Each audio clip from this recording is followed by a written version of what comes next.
Whichever chip strategy you're on, I've got you covered. Whether you're using Wildcard in Game Week 32, you've already used it, or you plan on using it later on, we are going to discuss the fixture difficulty ratings, the players to buy, and look at my team, because I've got to stuff all these videos into one since the deadline's on Tuesday. You guys already know by now, make sure you like and subscribe. First up, we're going to look at the fixture runs, the fixture difficulty rating for people who are on Wildcard 32. You only care about the next 3 game weeks. And looking at it, there's clearly some front runners here, clearly some teams you should definitely target. In fact, anything below tier 2 is a strong avoid, even anything below tier 1. Really, so there's not loads to talk about. I think it's fairly obvious, despite how good Semenyo is, despite how good O'Reilly is, you don't want to be buying these players, okay? You don't want to buy Arsenal players. You obviously don't want to buy Palace or Wolves players anyway. I know it's tempting because Semenyo is doing so well and he's probably killing your rank. I know he's killing mine, but you don't want to bring in a player that's going to blank for you. And if you're using your free hit in Game Week 31 and using your wildcard in Game Week 32, you are clearly not a smart strategist, or you're just on another planet and you're too smart for me. But like, in all seriousness, yeah, just don't buy Semenyo. Don't buy Man City players, don't buy Arsenal players, because they're just going to harm you and you're going to need to make too many transfers, take -4s. It's just not worth it. You really just want to be looking at Fulham and Liverpool. These two teams are the ones to target, and they're both off the back of a fairly decent Game Week 28. I say fairly decent Game Week 28. Liverpool got beaten on XG by West Ham, but they still won 5-2. And Fulham played home to maybe the worst team in the league in Tottenham, you know, a former Big Six club, soon to be Championship club. So they didn't exactly even have it too hard. And I say they played well. Harry Wilson had a good game. You know, Raul didn't, Munoz didn't, Anderson didn't. It was just Harry Wilson. The other teams in the top tiers aren't exactly good either. Like Burnley, please don't buy Burnley players, right? God knows, only God knows how they scored 3 goals after going 3-0 down to Brentford. That is beyond me, okay? I was like keeping up to date with the scores in the first half. Then I went out, so I wasn't really keeping up with the scores. I didn't have service. I checked my phone and it's 3-3. That shocked me. I thought they were down and out. They looked awful. But I'm not complaining. My Brentford players got points and I'm not a Brentford fan. And obviously I don't care about their relegation battle because they're already confirmed to go down, let's be honest. Looking above them, you have Leeds. They've done well, exceeded expectations. They're nowhere near the relegation zone. They're in the mid-table sort of area, 8th to 14th. There's like 5 points in it. Very, very close together, you know. It's a tight battle and they're in that sort of group somewhere. Maybe 15th, I don't know for sure. Point is though, you don't really want Leeds plays either. Like, yeah, they play home to Sunderland, which is great. But away to Palace and home to Brentford aren't exactly good follow-up games. You have Bournemouth and Brentford next though. 2 teams you could argue that are good to target, especially Brentford. And while I have been recommending Bournemouth plays recently, I may have to hold my horses on that one. Bournemouth, they've just played 2 really easy games. Well, I say 2 really easy games, right? They played home to Sunderland, and I know Sunderland are like mid-table area, but I promise you, right, Sunderland are one of the worst teams in the league right now. Playing home to Sunderland and scraping a draw is alarming. They played away to West Ham, and they drew 0-0, fair enough. I don't know if that was the last game of the game before, but they got battered.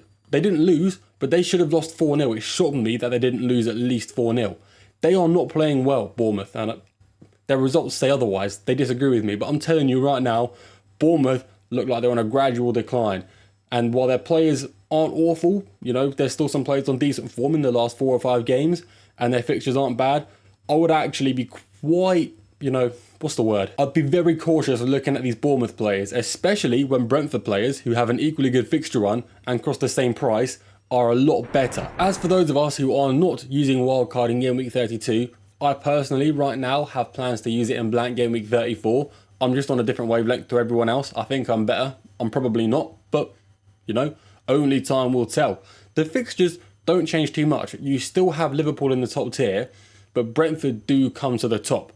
Because while those first 3 are only good, if you look at the 5 as a whole, they play home to Everton and home to Fulham straight after. That's a really good long-term fixture run. Whereas you look at Fulham, they were in first across the next 3 game weeks. But they fall down because after those 3 games where they have home to West Ham and home to Burnley, they play away to Liverpool and away to Brentford.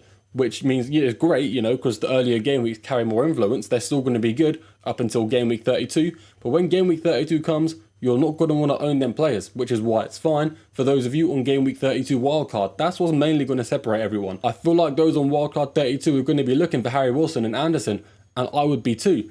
But if you're not, you'd be looking towards the Brentford players or the Liverpool players instead. All really good options, and it's genuinely a coin toss as to which one is going to score the highest. Talking about Harry Wilson, there is a few concerns over his minutes going into game week 29. I'm talking about him like he's absolutely guaranteed. But if he's not, then it's not the end of the world. You can just get Oscar Bob instead, who seems to be a reliable starter playing on the opposite wing. The only reason people are concerned about Harry Wilson is because of the way he went off. He was sat on the ground, he looked very tired out. I don't think he was injured, but I do think he may be due a small rest. As we proceed in this video, I'm going to talk about Harry Wilson anyway, like he's fine. And if it turns out he is fine when we get more news, that's great. Get him in your teams if you're thinking about him. If I'm talking about Harry Wilson like he's fine, and it turns out Harry Wilson is actually a strong avoid, someone who's not going to play the next game, Oscar Bob could be the perfect replacement. So it's not like what I'm saying would be a complete waste of time. Just change your attention from Harry Wilson to Oscar Bob. I've actually just seen news on my phone as of when I'm recording this right now that Silva post-match said that Harry Wilson had a bit of a knock in the first half. They waited to see how he was and they let him carry on playing. So that actually fills me with a bit of confidence because the knock wasn't that bad to stop him from playing today. So how can the knock be so bad to stop him from playing in a few days' time?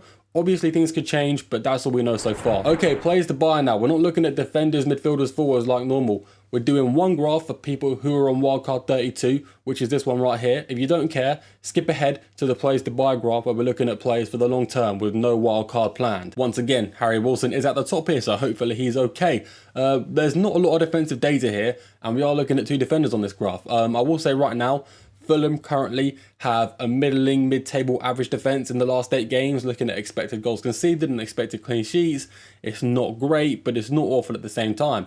As for Liverpool, and for Van Dijk's sake, he's a top 5 defence, I'd say top 6 at the worst, in terms of expected goals conceded and expected clean sheets. So yeah, you've got Anderson, average defence, Liverpool, pretty good defence. Starting with Anderson, going forward, he's not sensational, let's be honest. Like, he's never really ever going to get you a goal or an assist. He's playing against 3 really, really poor attacks, and he's good for DEFCONs. So that is 2 big reasons as to why you should bring him in, and he's a really good price for that value as well. Home to West Ham and home to Burnley, you see some points in that, and playing away to Forest, while it's not easy, their attack is not strong. Although if you can afford it, I would say Van Dijk may be better. At the end of the day, Anderson is better value, but if you can afford Van Dijk, you may as well get Van Dijk. I know he's scoring a lot recently, and to be fair to him, right, the expected goals here for a defender per 90 is actually incredibly high. Like, he is a massive goal threat for a defender. 0.22 XG per 90 for a midfielder is average. For a defender, that's unreal. I don't think he's going to continue though. I think he's got, what, 3 or 4 goal involvements in the last 4 games. That is crazy, but it's not sustainable. So I don't think you should bring in Van Dijk if you're expecting loads of goals, loads of assists, but reliable for clean sheets, maybe the occasional DEFCONs and a small chance of a goal. I'd say he's still very much worth the money. Just don't expect him to keep up what he has been doing recently. Into these attackers now, all 9 out of 10s, really, really good players to target over the next 3 games. I don't think anyone comes close to them. The Brentford midfielders could, like Dango Ouattara and Shada, but they're not as good as these 5 in my humble opinion.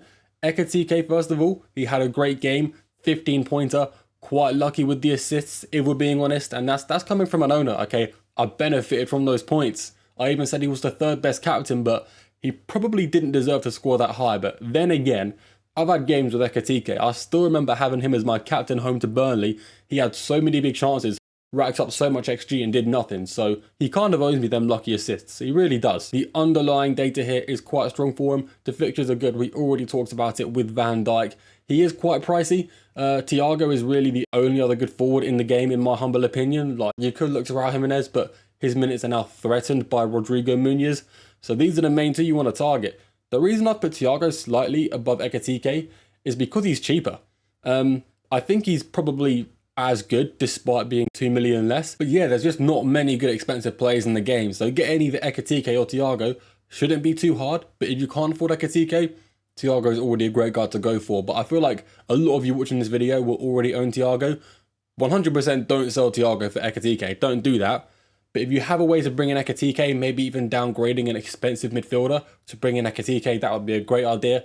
Owning both, in my opinion, is near enough, essential. Now, Harry Wilson, if he's okay to start, is easily the #1 player to buy, and it's mainly because of those 2 dark green fixtures, home to 2 of the worst teams in the league. Harry Wilson's underlying data isn't sensational, but it's pretty good, especially for a player of his price. Like, if you're out there and you own Cole Palmer, Maybe you own the injured Florian Wirtz. You could downgrade one of those to bring in Harry Wilson, then upgrade one of your forwards to Ekatike. It's a great plan to bring them both in, although if -4s were involved, it gets a little more complicated. Either way, Harry Wilson is such an easy play to target, affordable, good fixtures, and his ownership is so high, he's going to be scary to go without. AKA scary for me, because I'm not on Wildcard 32 and I don't already own him. I hope he doesn't do well, but a part of me hopes he does do well because I'm recommending him, so it would mean I was wrong if he doesn't do well. Okay, here is the plays to buy for non-Wildcard 32 with no wildcard in plan, and it's all Liverpool and Brentford. There's 3 players here from the last graph. There's not much to differentiate, but some of them do take up different positions. You've got Virgil van Dijk, who's still pretty much the same. Like, the fixture run long term for Liverpool doesn't get any worse, so Van Dijk's just staying there, 7 out of 10.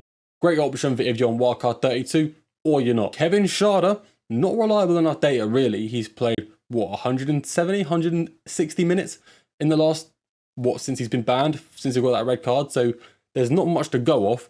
But he came back strong. He scored a goal.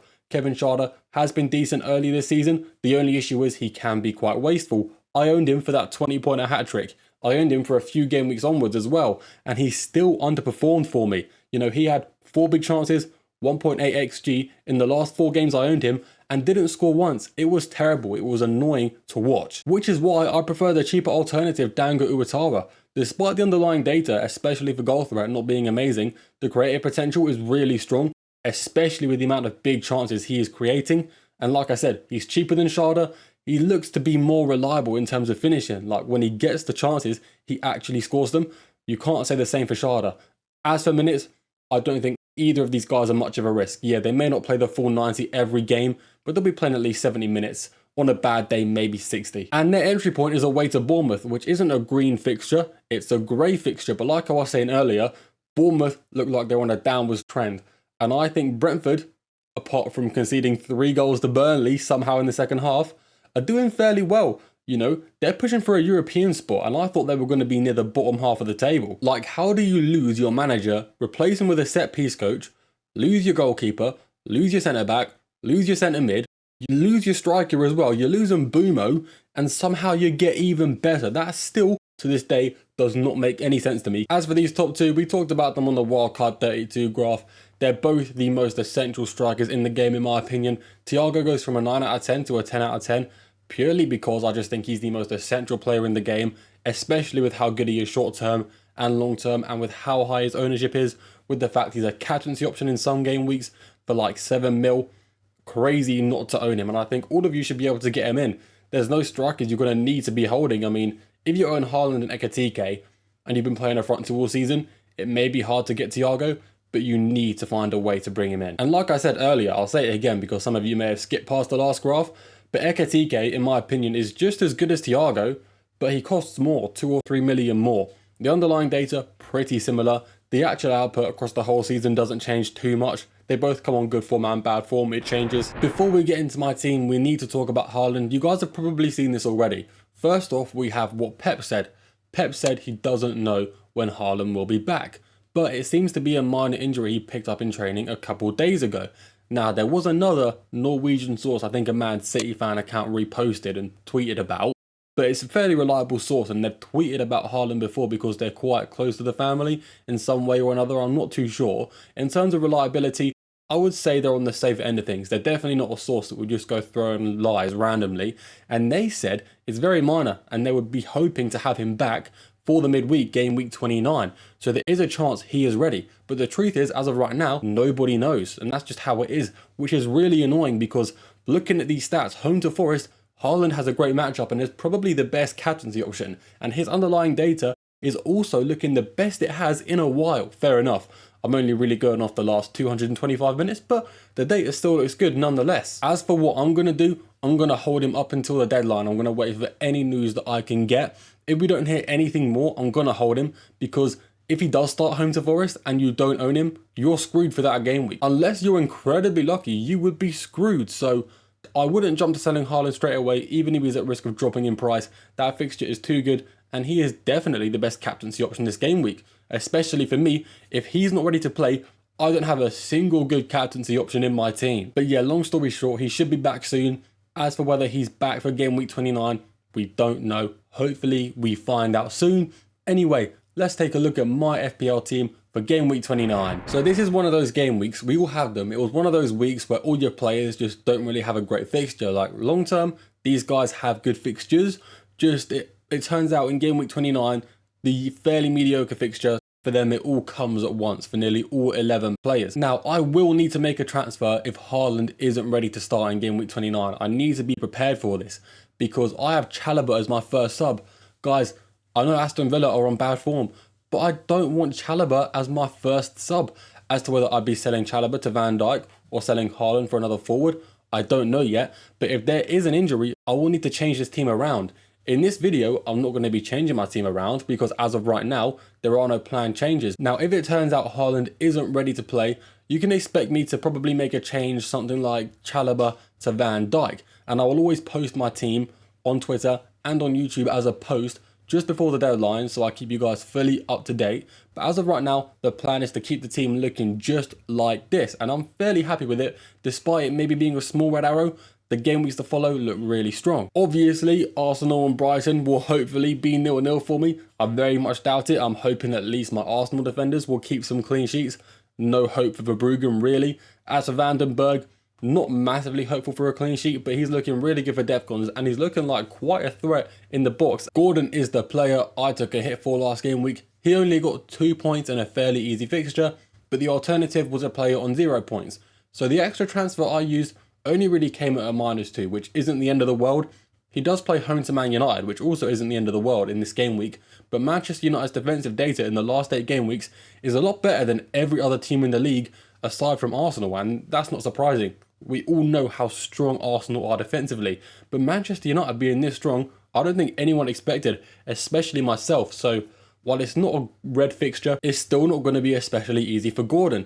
Then we have the player on the other team, Bruno Fernandes, who may well actually be my best captaincy option if Haaland's not ready to play. It could be Thiago, not too sure yet. I think Bruno actually has a decent chance here because Newcastle at St James's Park recently have not been amazing. I may need to change it from a red fixture to a grey fixture because right now Newcastle are a weak team. When do they sit? Like 13th? They're not doing well at all. Then we got Declan Rice, you know, set and forget, many avenues for points. No reason to get rid of him. Obviously, on game week 31, when he blanks, he will be going along with the rest of my Arsenal players. I may hold Gabriel and put him on my bench, but I think Rice and Timber are exiting my team very soon. Just not right now, because there's no point. Then we had Dango Iwatara, who is up against that Bournemouth team that I think is going to be quite weak. And talking about my Brentford players away to Bournemouth, they actually have a strong weakness positionally to strikers. They concede a lot of expected goals to strikers, which is why I think Thiago could be a good alternative captain option if Haaland isn't ready to play. It will be him or Bruno. So while Thiago is the one I think is going to be scoring the goals, I think Dango Iwatara has every right to assist every single one. We have Ekitike away to Wolves. Now, Wolves are obviously 20th, but in terms of XG, they're pretty good. Well, I say pretty good. They're not, but they should be higher than 20th. Defensively is where they're strongest. Okay, their defense is fairly mediocre. It's mid-table. It's not that of a 20th place relegation team. Like, I'm telling you all right now, Burnley's defense is a hell of a lot worse, even though Burnley aren't really relevant here anyway. So Ekitike, I think will be good. It's a green fixture at the end of the day, but scoring goals against Wolves isn't the easiest thing in the world anymore. Not as easy as it was a few months ago. Either way, essential to own and really good long term. So I'm happy with him this game week. I think home to Tottenham though, the next game week in game week 30 is going to be a lot better. Then obviously to finish off the starting 11, we have either Erling Haaland or Chalobah going from 100 to 0 right there. So hopefully Haaland is ready to play, because if not, it will be a likely transfer ring going Chalobah to Virgil van Dijk. Anyway guys, if you did make it this far, thank you very much for watching. You are greatly appreciated. Once again, make sure you like and subscribe, and I will see you all in the next video.